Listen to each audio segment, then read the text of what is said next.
ఈ రోజే డౌన్లోడ్ చేయండి. మీ ఫేవరెట్ షోస్ చూడండి.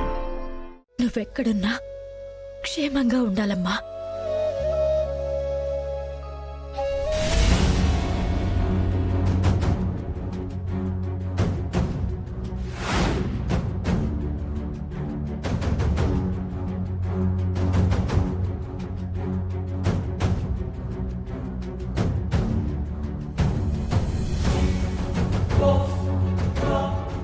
నువ్వు లేకుండా ఎలా బ్రతకగలనమ్మా?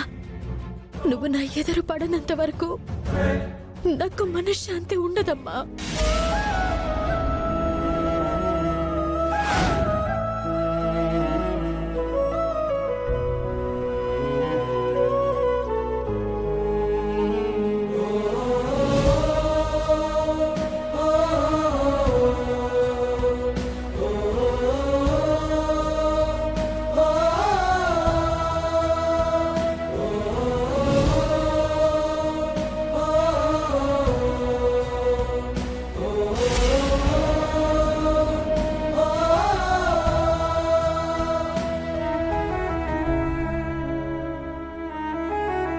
అవనితో అక్షయ్ విషయం మాట్లాడతానన్నావు కదరా, మరెందుకురా అలా వచ్చేసావు? ఇంకేం మాట్లాడతాను నాన్న? నేను ఎవరి గురించి అయితే మాట్లాడదామని అనుకున్నానో వాళ్ళ ఫోటోనే పట్టుకొని అంతలా కుమిలిపోతున్నప్పుడు ఎలా మాట్లాడగలను? తన చేతిలో ఫోటో ఉంటే ఏమవుతుందిరా?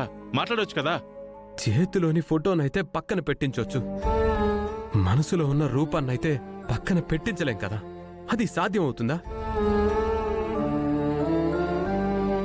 నేను మనసు మార్చుకొని తనకి దగ్గరవుదాం అనుకున్నా తన మనసు మారదని మరోసారి రుజువైంది. అందుకే మాట్లాడడం అనవసరం. మాయతో నిశ్చితార్థం చేసుకోవటం మంచిది. రే అలా అనుకురా. కూతురు కనిపించకుండా పోతే ఓ తల్లికి బాధ ఉంటుంది కదరా. కాదని నేను అనడం లేదు నాన్న. ఆ బాధ ఉంటుంది కాబట్టే తను అక్షయ్ని మర్చిపోయి నా దగ్గరికి రాదని అంటున్నాను. ఈ ఆడవాళ్ల మనసేంటో అర్థం కాదు. బుద్ధి ఎలా మారిపోతుందో ఊహకు అందదు. పిల్లలు కలగనంత వరకు ఎంతసేపు నా భర్త అంటూ నీడలా వెంట తిరుగుతారు. పిల్లలు కలిగిన తర్వాత మనసంతా వాళ్ల మీదకి షిఫ్ట్ చేసుకుంటారు. రే అలా అనుకురా.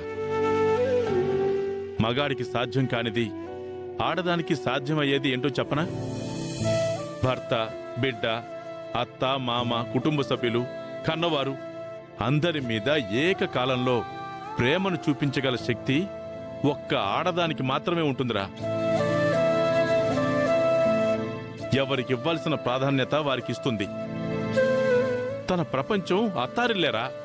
నువ్వెన్నైనా చెప్పు నాన్న, అక్షయ్ని మర్చిపోయి నా దగ్గరికి రా అని ఎంత బ్రతిమిలాడి అడిగినా తను నా దగ్గరికి రాదు. అక్షయ్తో వస్తే నేను అంగీకరించలేను.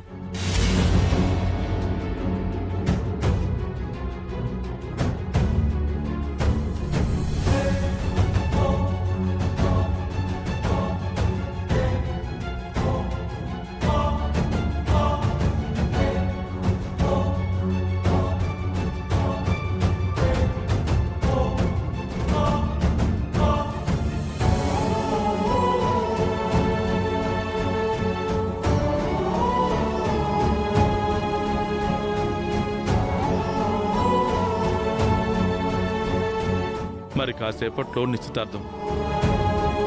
ఏం జరుగుతుందో ఏంటో.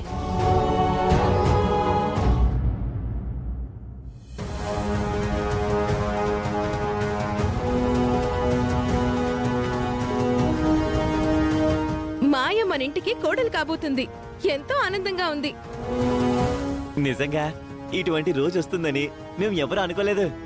శ్రీకర్ బాబాయ్ తను అదృష్టవంతుడిగా మారడమే కాకుండా మనందర్నీ అదృష్టవంతులుగా మార్చాడు. మరి మనోడు జాతకం లాంటిది పెట్టి పుట్టాడు.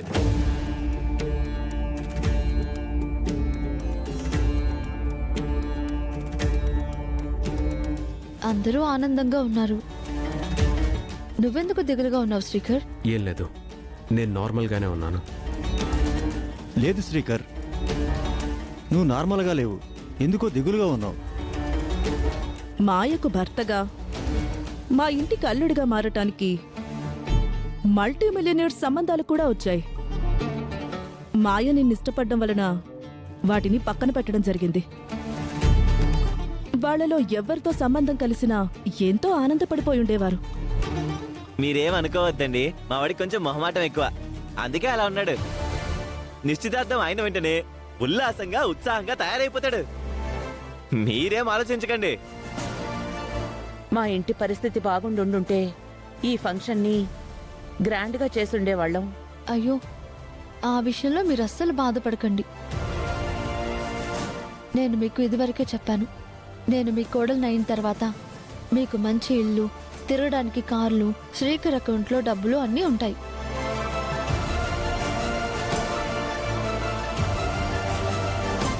మేడం, అలాగే నా అకౌంట్లో నిహారిక అకౌంట్లో ఒకటో రెండో అలా పడేసేయండి. లక్షలా? ఇదిగో మాయా మేడం రేంజ్ కి లక్షలు ఎందుకు అడుగుతాం? కోట్లా? అంతేగా. తప్పకుండా కృష్ణ గారు. మేడం, ఇంకా కృష్ణ గారు ఏంటి, బావగారు అనండి. అలాగే బావగారు, మీరు అడిగిన విధంగా మీ అకౌంట్లో కూడా అమౌంట్ వేయిస్తాను. Madam, thank you madam. మీరు నాకంటే చిన్న వాళ్ళు అయిపోయారు, లేదంటే మీ కాళ్ళ మీద సాష్టాంగం పడిపోయేవాడిని. అయ్యో, అంత మాటలు ఎందుకులేండి. మీరు డబ్బులు వేసిన తర్వాత మీకు పూలాభిషేకం పాలాభిషేకం చేస్తాను. కేరళ నుంచి ఏనుగుని తెప్పించి దాని మీద మిమ్మల్ని ఊరేగిస్తాను. మీరు చూస్తూ ఉండండి. కృష్ణ ఇంకా ఆపు. మాయ అవన్నీ కోరుకోవడం లేదు. బంగారం, దేవతలు వరాలు కురిపిస్తారు కానీ అడుగుతారా ఏంటి? పూజారులా మనమే మనకి తోచింది చేసుకోవాలి. ఆ సమయంలో తప్పకుండా చేద్దాంలే. ఫైనాన్షియల్ కండిషన్ గురించి మీరేం ఆలోచించకండి. మీ స్థితిగతులు, రూపురేఖలు మార్చేస్తాను.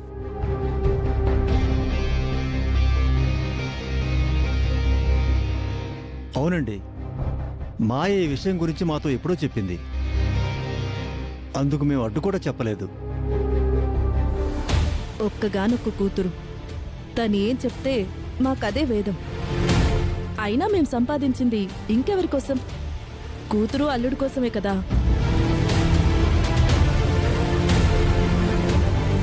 మీరు నా పిన్ అయిన తర్వాత నాకు బోలెడని బొమ్మలు కొనాలి, కొంటాను.